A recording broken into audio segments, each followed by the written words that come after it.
Précédemment, nous avons étudié la méthode EP, qui est une méthode que j'ai développée moi-même et que j'utilise jusqu'à présent pour pouvoir identifier des problèmes ou des frustrations à haut potentiel dans les chaînes de valeur que j'ai choisies au préalable, comme le palmier à huile, le plantain et bien d'autres.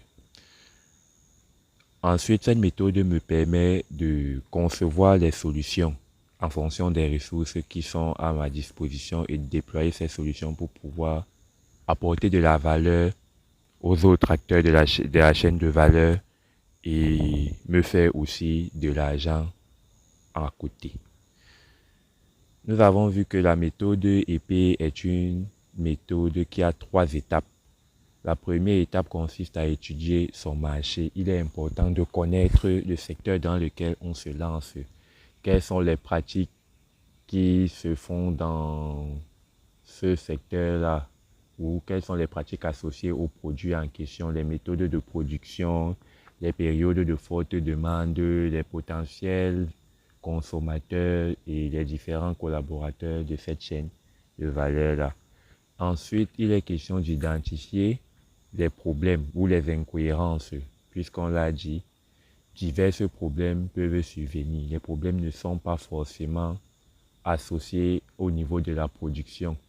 Des problèmes peuvent également survenir du côté des collaborateurs de la chaîne, de ceux qui apportent des intrants à la chaîne de valeur, comme on l'a vu précédemment, des assurances, des services d'assurance qui ne trouvent pas des agriculteurs qui peuvent assurer et bien d'autres. Après avoir fait cela, donc, il est question maintenant de se positionner, puisque quand on a identifié des problèmes, il faut y apporter nécessairement des solutions. Il ne faut pas d'abord créer la solution et ensuite chercher les problèmes. Cela ne marche pas. Après avoir identifié donc nos problèmes maintenant ou les problèmes associés à différentes chaînes de valeur, il faut y apporter des solutions en se positionnant. Pour bien se positionner, il est important d'identifier ses ressources d'abord, puisque ça ne sert à rien de créer une solution pour laquelle on n'a pas les moyens pour la mise en œuvre. Donc, on recense ses ressources et maintenant, on s'attaque au problème qui est le plus aligné avec nos ressources. Après avoir fait cela et après avoir évalué la performance, maintenant, il est question d'évoluer. L'évolution ici se caractérise par le fait d'écouter continuellement le marché parce que le marché n'est pas statique, il est dynamique. Étudier continuellement le marché, aller vers des services connexes pour pouvoir avoir une offre de services, une offre de prestations très variée et diversifiée et toujours se former parce que monter en compétence nous garantit d'apporter des solutions plus innovantes et plus susceptibles de nous générer davantage de millions dans nos différents comptes. Avant de poursuivre avec les trucs et astuces, je souhaite une fois de plus faire quelques mises au point. Précédemment, dans l'application de la méthode EP à notre étude de cas qui portait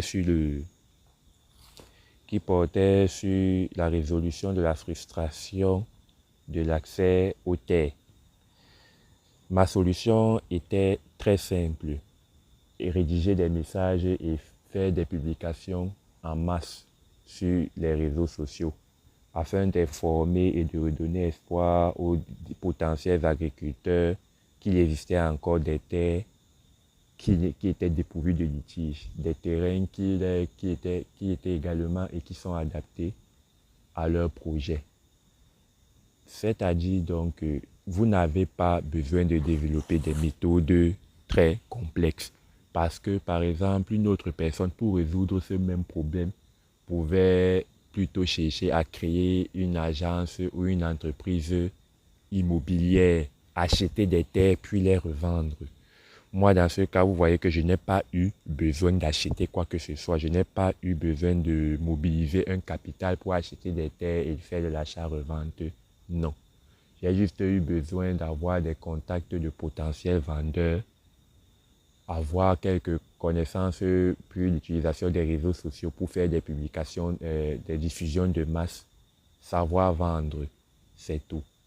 Une fois ceci fait, j'ai pu permettre à des agripreneurs d'accéder à des terres. Donc, vous n'avez pas, je répète encore, vous n'avez pas vraiment besoin de créer des solutions trop complexes ou qui requièrent des ressources un peu hors normes. De ce pas, donc, nous allons poursuivre avec les trucs et astuces. Et surtout, je vais partager mon expérience pour que tu n'aies pas à te planter. Déjà, la première astuce que j'aurais vraiment voulu qu'on me dise avant que je ne commence est que lorsque tu débutes dans le métier d'intermédiaire agricole, tu dois commencer par des frustrations qui requièrent uniquement une mise en relation. Par exemple, l'accès aux terres. Pour résoudre le problème d'accès aux terres, tu n'as pas besoin de posséder, d'acheter des terres et les revendre ou de faire de l'achat-revente comme on dit souvent.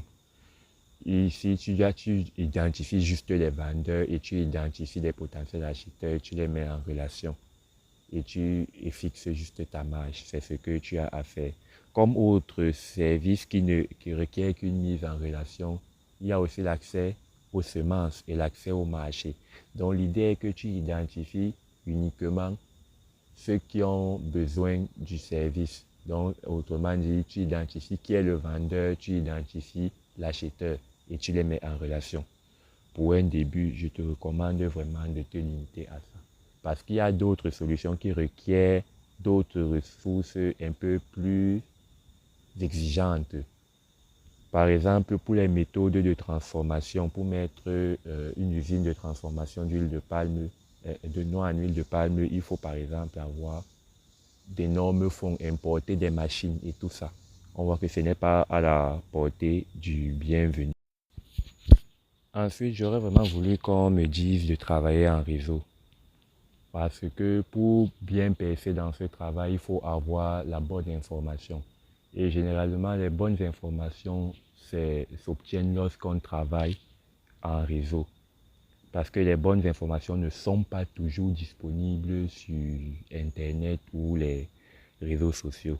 À cet effet, donc, avoir des contacts fiables qui travaillent régulièrement dans le secteur, que ce soit des producteurs, des services d'assurance, des industries, des unités de transformation et bien d'autres. Avoir les contacts de ces personnes-là peut être pertinent pour avoir des informations et aussi des opportunités qui peuvent nous rapporter encore des millions. Ensuite, j'aurais voulu qu'on me dise, et je te recommande vraiment d'être proactif et patient. Qu'est-ce que je veux dire par là? Être proactif et patient, ça veut dire que toujours être dans l'action. Parce que c'est quand on cherche qu'on trouve. Tu ne seras pas forcément en train d'attendre et les opportunités vont venir tomber à tes pieds. Non, il faut être dans l'action. Ensuite, il faut être patient parce que lorsque tu déploies ta solution, les résultats ne vont pas vraiment tomber dès les premières heures comme peut-être ça pourrait se faire avec la vente d'un produit ou autre. Cela peut prendre du temps et le temps là peut varier considérablement en fonction des efforts que tu fournis pour pouvoir avoir des résultats assez conséquents ou des résultats satisfaisants.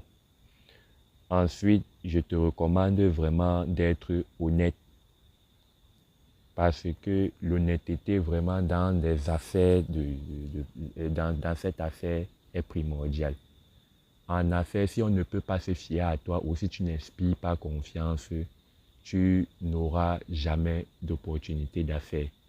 Puisque quand quelqu'un va te voir, tu n'as pas peut-être, tu n'inspires pas confiance tout juste. Et ça peut se manifester de différentes manières. Peut-être ta manière de t'habiller, ton apparence physique, peut-être ta manière de te comporter, ta manière de t'exprimer. Tout ça n'inspire pas confiance ou tu n'honores jamais à tes engagements.